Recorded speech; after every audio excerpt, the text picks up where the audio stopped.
Welcome to the complete collection of LeBron James's greatest stories told by NBA players and legends. This is part 1 of a 3-part series, because obviously LeBron James, being one of the greatest players in NBA history, has countless stories, and this video would be about 2 hours long had I not broken it up into 3 parts. So if you haven't seen any of the other episodes within the full series, there is a playlist link in the description box down below and on the top right of your screen. If you click on that, you'll find all the episodes within the series. Because this is such a long episode, even broken up into 3 parts, it has taken me a long time to create, and I would really appreciate if you guys could quickly hit that like button before the video begins. If you're new and you like videos just like this one, be sure to hit that subscribe button and hit that notification button so you are notified when a new episode drops. Lastly, I wish you all a very, very Merry Christmas and a wonderful 2022. Without further ado, here's the complete collection of LeBron James's greatest stories, part 1. We play in different eras. He's an unbelievable player. Yeah, he's one of the best players in the world, if not the best player in the world. When you start the comparisons, I think it is what it is. It's just a standard measurement. I take it with a grain of salt. He is a heck of a basketball player, without a doubt. It was like when God made him, he was like, all right, I'm gonna give you all this. I'm gonna take everything, but I'm gonna take one thing from it. I ain't gonna give you no line. But I'm gonna give you everything else. That's why I tell bro, I'm like, he gave you everything. And I remember, I don't know if I even told nobody other than my close circle. I remember it was a play we was trying to run, and one of our teammates forgot the play, and Brian told him the play. He said, if you miss these free throws, you know who's gonna win it. All right, now, what makes it worse is this. Bron says, I'm gonna get to this spot and shoot. But if I get here and any one of them is flinching off of their man, I'm beaming it to that man. And we've been spoiled. Yeah. It's just been remarkable what he's been able to do. I feel confident because I'm the best player in the world. It's simple.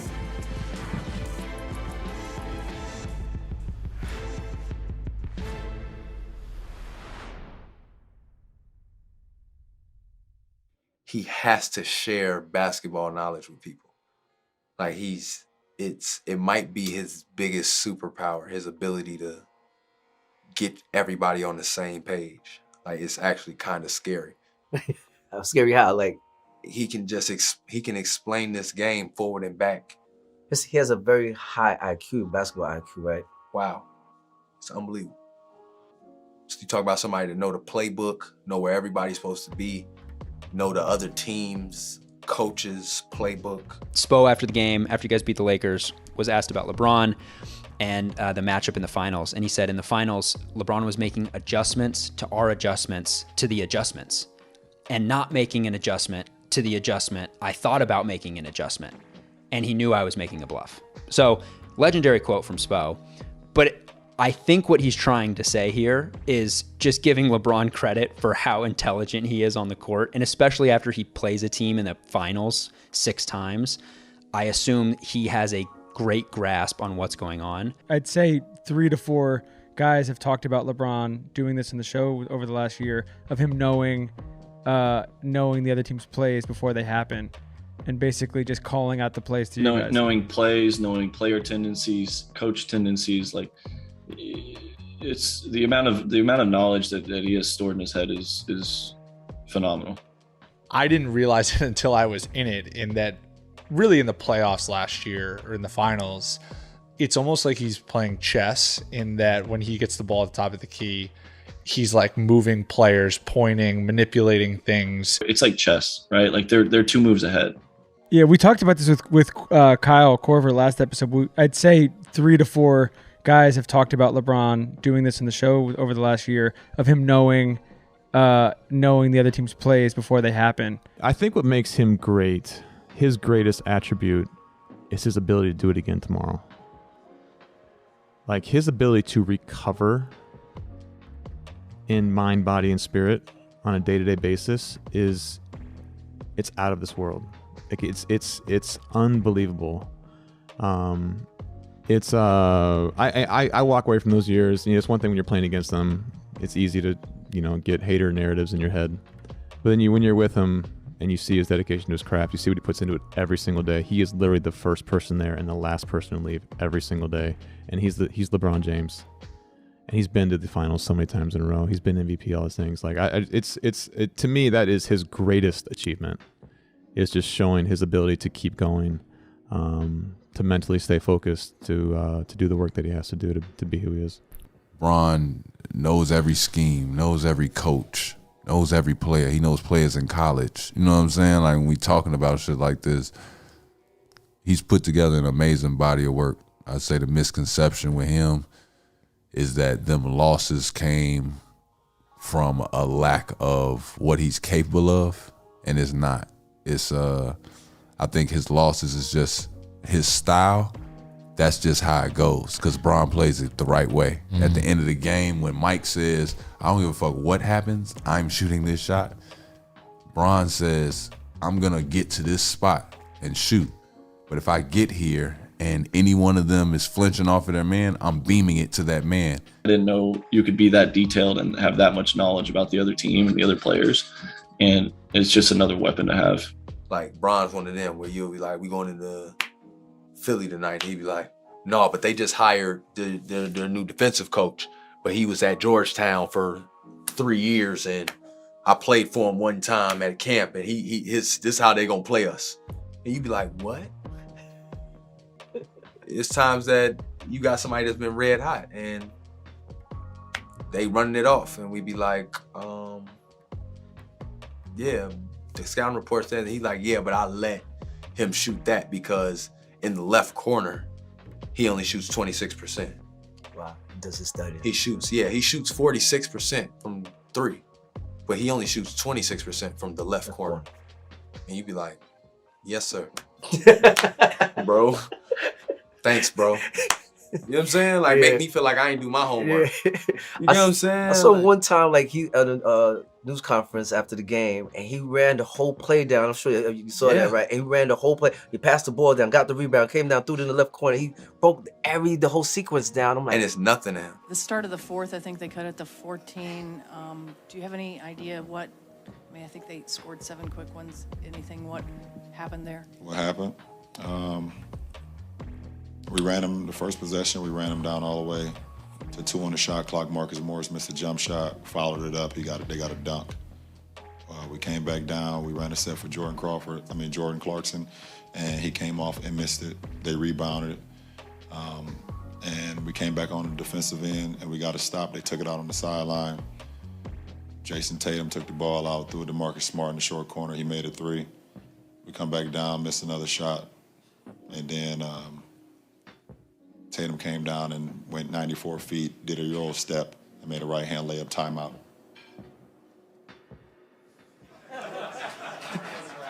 There you go. Like, it's scary because there's times that he be in the game, he'll be like, he don't mean to do it, but he'll be like JR, hand. Like, he'll just throw it to the hand. Snatch it, palm it. And then he'll like be in a post up, and he'll be like, Shump, if he move, cut right behind him if he move. And he'll start his dribble. Tristan, cut, take him with you.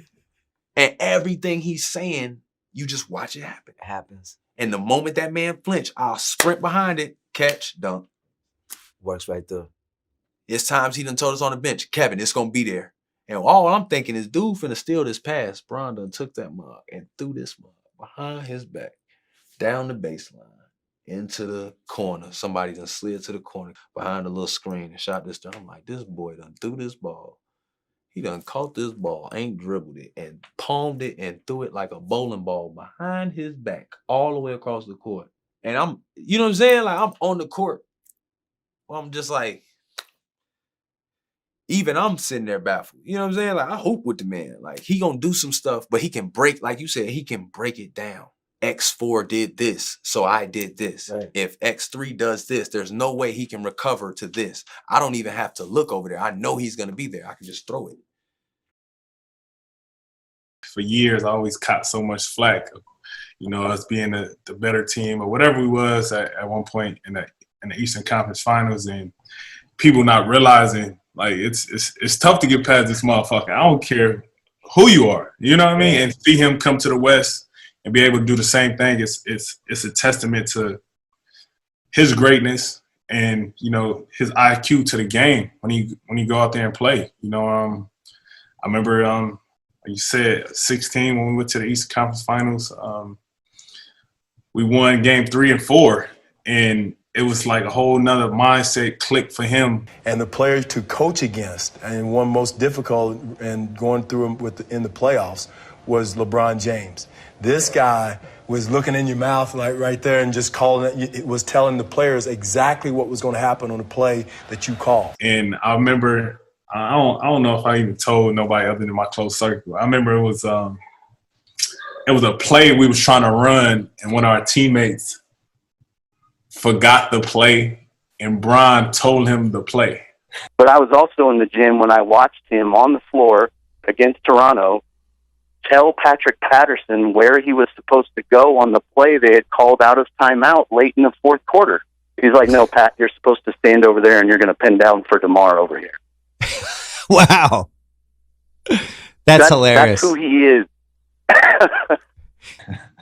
Like, it was some crazy shit. It was some crazy stuff. We called it a play. He was like, what? And Bron told him what our play was. You know, and it just shows you, like, how locked in this dude be when it comes to winning time, man. And you see it when he out there on both ends, man. But that changed, and you know this. Like, we beat him a couple times when he was in Cleveland. He was not that way. I've never seen a change in a player. I knew we were in trouble in Miami when we were coaching. When he was in Cleveland, he was just playing basketball. Right. We get to Miami, and he's in Miami now, and he's calling our plays out. He's just staring over at our bench. Yeah. He's reading stuff, and I remember saying, "Oh, this is not good." You know, there are a lot, and Dwayne brings it up. When you're drawing a play in a timeout, you know, as an opposing coach, that one guy can screw things up for you. I know you know the famous, free throw, LeBron. So what did he say to you? And then how were you able to maintain your focus when you missed him? We were respectful there, but missed him, but how did you lose sight for what you were trying to do? Make the free throw and then.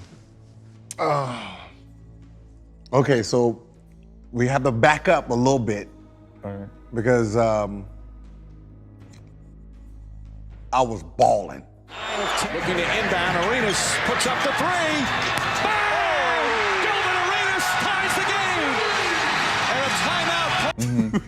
I was balling that fourth quarter, and miracle comeback. Down 3.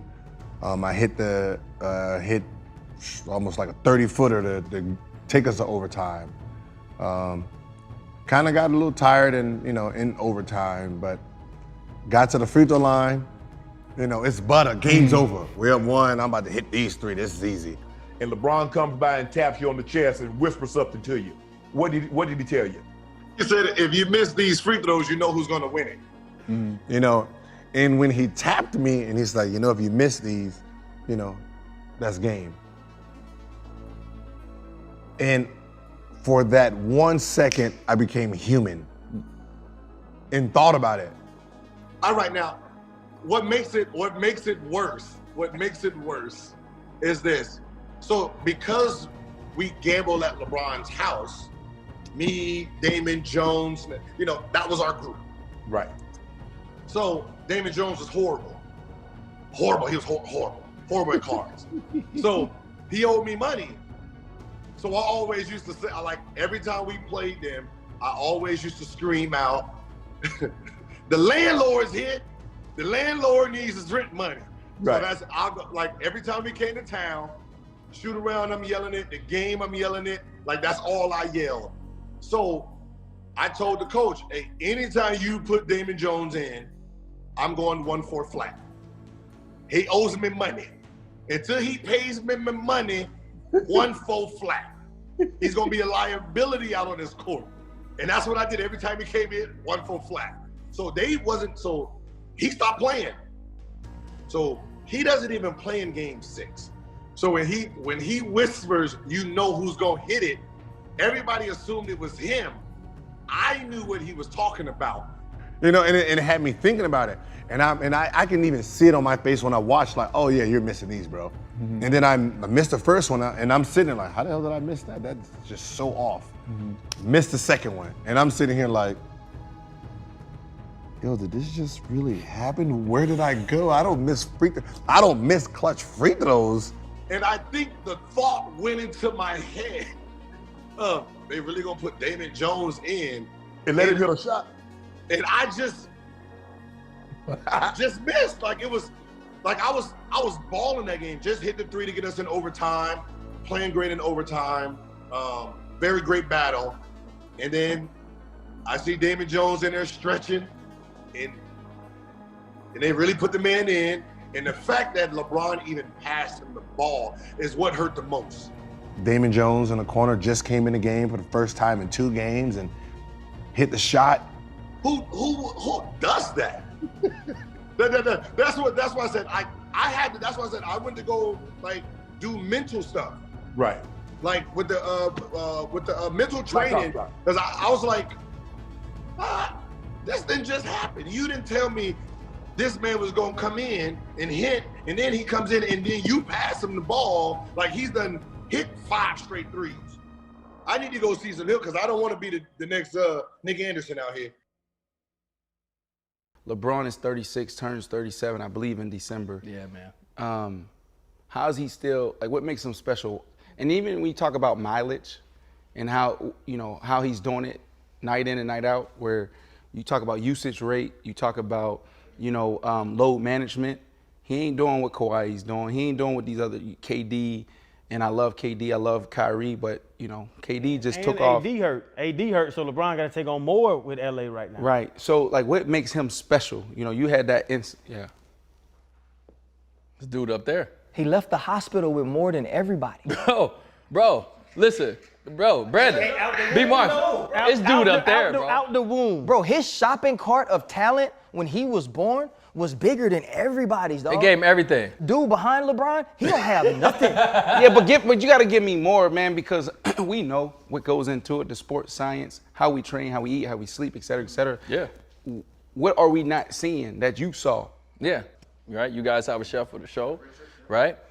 We understand about putting in your body. We understand about the training that you need. As athletes, former athletes, we understand the training that you need. But ultimately, man, I've watched this guy, and I see him take care of his body. I see him own it 100%. But I've also know that guys can roll their ankle and be out 4 weeks. I've seen this guy roll his ankle and come back and give you about 20 in the fourth quarter. I'm talking about a bad roll ankle, and I'm like, oh, he done. He come right back. I'm out 4 weeks with this roll ankle. He come right back, fourth quarter, scored 20. Right. It was like when God made him, he was like, all right, I'm going to give you all this. I'm going to take everything, but I'm going to take one thing from it. I ain't going to give you no lining. But I'm going to give you everything else. That's why I tell bro, I'm like, he gave you everything. He gave him everything. He just said, I'm going to just take this one thing. But when is he going to let it go, though? No, listen, as long as he got money, he ain't letting it go. He too rich to let it go. Do you think he carry in his pocket the GOAT conversation? Does he want to be better than MJ? He said he's the GOAT. And then after I stopped, I was like, that one right there made you the greatest player of all time. You know, everybody was just talking how they were the greatest team of all time. Like, they was the greatest team ever assembled. And for us to come back, you know, the way we came back in that fashion, I was like, you did something special. Like I said, man, bro, you my dog. You know this, though. Me and Bron been in arguments about this, though. Well, does he take that? Is he conscientious about that shit? Bron laughs at that shit, bro. Because, like, I feel like he's in the conversation. Why the fuck does he I feel like he is the conversation. He's getting compared to Michael Jordan, dog. We having real life arguments in barbershops about who's better between him and Mike. So let me ask you this, though. Fuck he gonna get mad for? He don't get mad. Bron, that's what I'm saying about Bron. That's raw as fuck to me. Because me personally, I would be like, Mike got to play me one-on-one. Most people want to be the GOAT and you can't get there, right? We fall short. We run out of talent. I ran out of talent. Injuries or whatever. LeBron is actually there. Do you think that takes away, do you think having this conversation sometimes takes away from what LeBron has accomplished? Yes, because he's not done. And we're talking about everything he's doing now, right? We talk about the GOAT, the greatest of all time. That's when a player is done, and now you can put their resume versus the next resume. Right now, we've been talking about LeBron as a GOAT since 2010. We're 2021. This man still got another 5 years to play if you know, God willing, he don't get hurt. So Like what I said, he will be a GOAT. Someone's going to say LeBron's my GOAT, hands down, nothing else. Just like I say Jordan's my GOAT. It's generational GOATs. That's what people got to understand. It's a lot of great players that play sports, but it's eras of GOATs. And everyone want to make one GOAT. It's impossible to make one GOAT because as great as LeBron is, it will be another. This is just the way the game is. This is the way the world works. It will be another person that come in and become someone's GOAT. Talk to us about, too, I mean, I don't know if it's true, but I heard that Bron saved your life. Man, some look, swimming shit. Any truth to it? I just want to know if it's true. It's true, man. What happened? We was in like the little grotto, like in the Bahamas. You know, you can swim underneath. Because Jack is scared to get in the bathtub, so you can't swim neither? I can swim, but I'm gonna tell you some real shit. I can survive. Okay, that's I can important. survive. That's what you need. So we in there, and we trying to get back. Everybody swimming back to the boat, but I'm snorkeling too. We snorkeling on the way back, and my head is in the water, and I'm snorkeling, and I look up. And every time I look up out the water, the boat is further and further away. No. And I'm getting pushed by the current. The undertow and current. And I'm like, yo, yo. Like, niggas is looking at me like I'm joking. I'm like, yo, I need help. Like this. I'm swimming, I'm like this. I'm trying to hold on to a rock. You was exhausted. I was exhausted. I'm like, I ain't gonna fight that current like that. So the one guy was like, just don't fight it. You know what I'm saying? Let it, just go with it. Go with the flow. And I see Bron jump in the water. He just, you know, Aquaman jump in the water. Because DWade was right in front of me. D got on right before me. So I'm thinking D going come back, but I know D ain't rocking with the water like that. You know? So D over there like, he like, yo, go get him. Like, go get him. And I just see Bron just coming like, I got you, champ, I got you. Grab me, and we went back to the boat, man. So, all purpose. LeBron is all purpose. Lifeguard, all kind of shit. But it's crazy because he's very good at a lot of shit. Mm-hmm. Like, I don't give a fuck what it is. He's gonna be successful at that. Mm-hmm. He's gonna figure it out. He's one of them people. He's just one of them natural freaks, man. I call him a lab baby, man. He was built in the lab. Watching LeBron, and we've all been pampered, if not spoiled, to the fact that he's been consistent every year to come out with this certain level. But we forget that LeBron is great while he's playing the game. Let's just talk about his progression. Obviously, Tay, you played him. You've seen moments where he was over the top great. Talk about just his greatness and how we are spoiled as fans, and his greatness and what he's putting on the game. You know what, from the time that he first came in the league, his debut in Sacramento where he was attacking the rim with, ferocity and finishing. And as you can see here, when he had that phenomenal second half against us, it's like he just hit a turbo button. Man. We in quicksand. Yeah. We went to 5th straight conference finals at that moment. We didn't play 500 games in 5 seasons. Right. We in quicksand, my man putting the turbo button on, and he's still doing that. It's like he hitting the R1 on you. He's still hitting the turbo button to this day. There's no reason for us to be here if we weren't confident. May 31st, 2007 was the Eastern Conference Finals. The series was tied 2-2. Being in the Palace of Auburn Hills in the playoffs, that's one of the most hostile environments to be in. You just feel like it's just you 12 against the whole city of Detroit. The night at the Palace of Auburn Hills when LeBron went nuts in the fourth quarter in overtime. And I always have to look back and say, now what was it? It was like 25 straight points and 29 out of 30 or something like that. But it was one of those times where we're doing the show from the arena because it was the conference finals. And we're on the set and Kenny and Chuck are there. And it was the only time I've seen him speechless. I wanted to put the responsibility on myself and have me answer the call. Here's James. Yes, and it counts. The Cavaliers down by 1. Maxfield defending on James. The defense was flat. Basically just gave him one of my left to right crossovers. Once I seen I had him off balance, I wanted to try to be aggressive as I could to make Tate not even thinking about, coming over and try to block the shot. LeBron with the step back stuffs. He has been spectacular. As the fourth quarter started running down, it got to a point where I say, we've come this far. There's no looking back now. As a leader, I can't allow my team to fail. Down to 10. James with the step. This has been some kind of performance by this young guy. You're start to notice that you're in the zone. All you're thinking about is your next make. Here's James. He scored 15 of the last 16 points. You know, everything is working, so now you have the defense off balance. They don't know if you're going to pull up and shoot a jump shot. They don't know if you're going to shoot a fadeaway. Shot clock to 5. James has to fire and scores. Oh, my. LeBron James, he has scored the last 20 of the Cavs' last 21 points. I think we've gone from having a winner in this game to having a survivor. It's one thing to leave a fan speechless, but when you leave a player speechless, because they've been there, they know what it takes to play in a playoff game, you know, what it takes to win. And when they see a player doing it to that level that LeBron did that night, and they're just like, I mean, I was getting that look. But as we were watching it, it was just like shake your head, jaw dropping. Wow.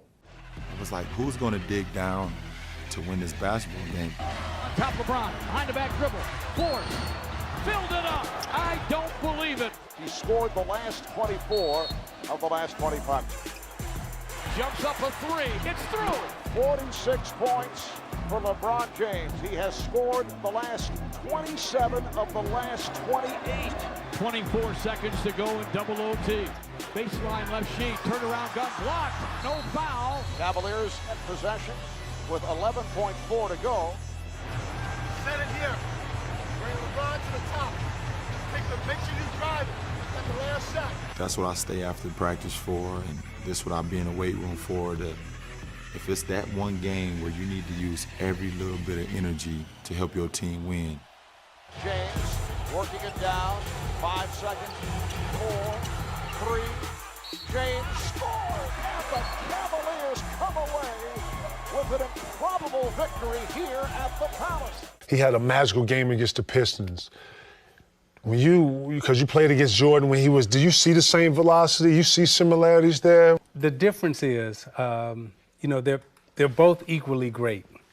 LeBron James always came to the game with the same thing that you came to the game with, where he was concerned about others, right?